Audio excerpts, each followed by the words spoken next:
Jelajahi cara baru mendapatkan informasi. Download Metro TV Extend sekarang. Anda menyaksikan Headline News pukul 12 waktu Indonesia Barat. Pengadilan Tindak Pidana Korupsi kembali menggelar persidangan dugaan suap dan gratifikasi yang menjerat Gubernur Nonaktif Papua Lukas NMB. Sidang kali ini mengagendakan pemeriksaan saksi. Kuasa hukum Lukas NMB, Petrus Bala Patoyana, menyebut ada 4 saksi yang berasal dari pihak swasta yang hari ini akan dihadirkan. Keempat saksi ini merupakan saksi yang dihadirkan Jaksa Penuntut Umum KPK yang kesaksiannya ditujukan untuk membongkar transaksi sejumlah kebutuhan Lukas. Pada perkara suap, Lukas didakwa menerima 45,8 miliar rupiah. Seluruh uang haram itu diberikan supaya Lukas memenangkan perusahaan milik Piton dan Rijatono dalam proyek pengadaan barang dan jasa di lingkungan pemerintah Provinsi Papua tahun anggaran 2013-2022. Dalam prakteknya, Lukas melakukan perbuatan itu bersama-sama sejumlah pihak seperti Kepala Dinas Perumahan Umum Provinsi Papua periode 2013-2017, Mikael Kambuaya, dan Kepala Dinas PUPR Provinsi Papua periode 2018-2021. Terkait dengan kasus ini pemirsa, untuk informasi selengkapnya sudah ada jurnalis Metro TV Anwar Fuadi di Pengadilan Tipikor Jakarta. Adi, siapa saja saksi yang dihadirkan kali ini dan apa yang ingin digali dari keterangan para saksi ini? Ya, Maria, sebelum kita ke situ saya akan informasikan terlebih dahulu bahwa sidang Lukas NMB dengan agenda pemeriksaan saksi tampaknya sudah selesai dan memang dijadwalkan pada hari ini ada 4 saksi yang dihadirkan oleh Jaksa Penuntut Umum dari Komisi Pemberantasan Korupsi. Keempat saksi yang dijadwalkan hadir pada hari ini adalah Imel Dasan yang merupakan salah seorang pengusaha salon atau pemilik salah satu salon yang ada di Jayapura, Papua. Lalu kemudian ada Shirley Susan, Dirut PT Laut Papua. Dan saksi ketiga adalah Budi Sultan yang merupakan Direktur PT Indo Papua. Dan saksi terakhir Daniel Christian Lewi yang merupakan karyawan swasta. Namun tadi pada saat sidang dimulai pada pukul 10.30 waktu Indonesia Barat, ada 3 saksi yang diambil sumpahnya dan sampai sidang selesai hanya 3 saksi itu yang kemudian menjalani pemeriksaan.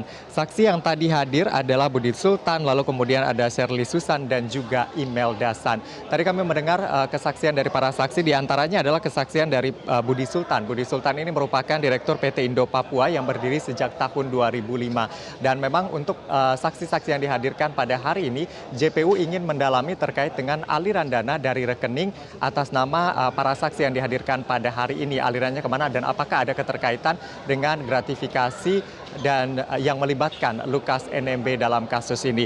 Tadi Budi dalam beberapa keterangannya dikatakan bahwa ia merupakan kontraktor atau perusahaan yang ia pimpin merupakan kontraktor yang menangani sejumlah proyek. Namun tadi disampaikan bahwa proyek-proyek yang ia tangani tidak ada kaitannya dengan Pemprov Papua yang pada saat itu dipimpin oleh Lukas NMB sebagai gubernur. Ia mengatakan proyek-proyek yang ia tangani rata-rata berasal dari Kementerian PU atau Kementerian PUPR. Selain itu tadi juga ditunjukkan sejumlah bukti transaksi, ada foto bukti transaksi dari rekening Budi ini ke beberapa pihak dan ia tadi mengatakan membantah transaksi tersebut. Ia juga membantah beberapa nomor rekening atas nama dirinya dan bahkan ia tadi mengatakan bahwa ada nomor rekening di salah satu bank.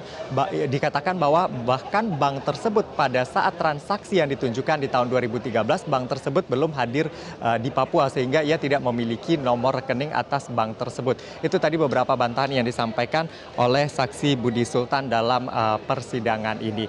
Dan tadi sebelum sidang dimulai kami juga sempat mewawancarai pengacara dari Lukas NMB yakni Petrus Bala. Petrus Bala mengatakan 4 saksi yang dihadirkan oleh JPU dari Komisi Pemberantasan Korupsi pada hari ini tidak ada kaitannya sebenarnya secara langsung dengan Lukas NMB.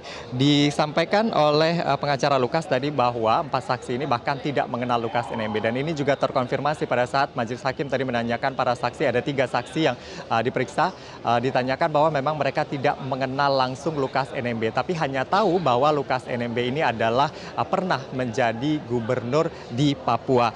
Lalu kemudian tadi disampaikan juga oleh penasihat hukum dari Lukas NMB bahwa saksi Budi, Daniel, dan Shirley ini sebenarnya membuka rekening lalu kemudian dijual begitu kepada pihak-pihak lain. Lalu kemudian ada transaksi dari pemegang terakhir yang bahkan para saksi ini tidak mengetahui. Mereka bahkan mengetahui transaksi tersebut setelah adanya diinformasikan oleh penyidik dari KPK. Jadi memang disampaikan ini tidak ada hubungannya sebenarnya dengan Lukas NMB. Untuk selengkapnya berikut kita simak pernyataan dari pengacara Lukas NMB. Sangat tidak ada hubungan dengan apa yang didakwakan.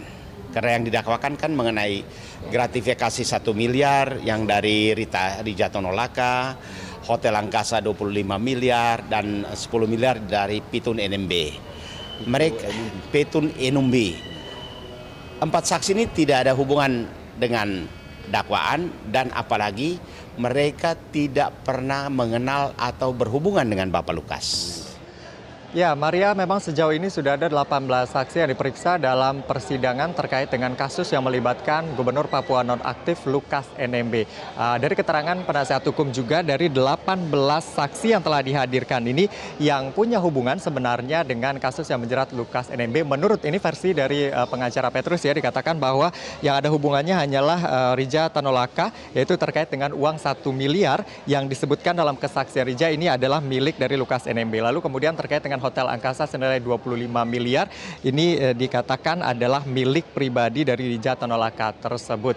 Dan ini kita masih menunggu agenda selanjutnya dari persidangan yang melibatkan Lukas NMB ini, yang mana sebagai informasi tambahan Lukas NMB ini terdakwa kasus dugaan suap dan gratifikasi senilai 46,8 miliar rupiah. Untuk sementara untuk agenda sidang pada hari ini demikian yang dapat saya laporkan. Kembali ke studio, Maria. Laporan langsung dari Pengadilan Tipikor Jakarta, Anwar Fuadi. Terima kasih.